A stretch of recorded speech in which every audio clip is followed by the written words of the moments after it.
Bonjour Patrick, merci de ta présence à nouveau. On se retrouve pour le dernier épisode du podcast sur l'émotionnel. Est-ce que du coup on peut conclure ce chapitre sur les émotions? Qu'est-ce que tu pourrais nous dire en résumé de tous ces podcasts très inspirants, Patrick? À la fois qu'une vie sans émotion, c'est une vie qui a pas grand intérêt. À la fois que les émotions sont des portes pour découvrir quelque chose de plus profond à l'intérieur de nous.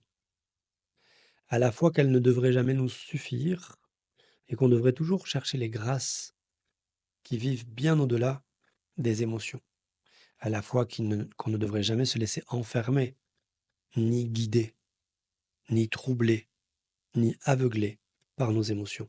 Toujours se souvenir que c'est les émotions qui créent les guerres et que c'est les émotions négatives qui font de moi la personne que je n'ai pas du tout envie d'être et que c'est les émotions positives qui font de moi quelqu'un qui me décentre de moi-même. À la fois qu'elles sont fortes, puissantes et qu'elles peuvent parfois m'attirer au sol et m'éclater au sol. Mais quand elles font ça, le sentiment d'être éclaté est aussi une émotion. Je ne suis pas éclaté, je suis vivant. Mm. Donc il faut aller au-delà des émotions pour se sentir vivant dans sa chair. Et donc on se sent fort face aux émotions. Et il faut vivre au-delà des émotions en se rappelant qu'on est conscient de ces émotions, donc que ces émotions vivent à l'intérieur de nous. Alors on n'est pas là pour vivre sans émotion, de toutes les façons, ce n'est pas à nous de décider finalement de ce qui se joue à l'intérieur de nous, mais c'est à nous de décider comment on réagit par rapport à ce qui se joue à l'intérieur de nous.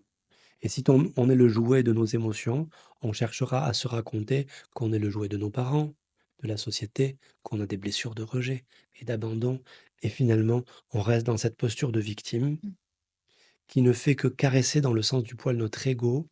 Et parfois, ça fait du bien, c'est vrai, mais jamais ça nous sort vraiment de l'enfer que nous font vivre ces émotions. Mm. Donc il est temps, aujourd'hui, de faire un pas de recul, de devenir un adulte raisonné, fort, par rapport à ses émotions, pour pouvoir justement prendre notre enfant intérieur dans les bras, prendre notre animal intérieur dans les bras, les guérir, les soigner nous-mêmes, devenir indépendant et fort par, avec et pour nos émotions, et guérir ce qu'il est à guérir, ce qui est à guérir, pour devenir plus fort grâce à nos émotions. Mm.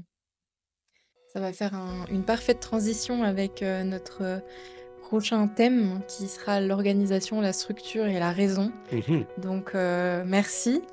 Et j'invite du coup tous les auditeurs à pouvoir écouter ces prochains podcasts pour pouvoir encore creuser plus profond. Merci Patrick. Merci Pauline.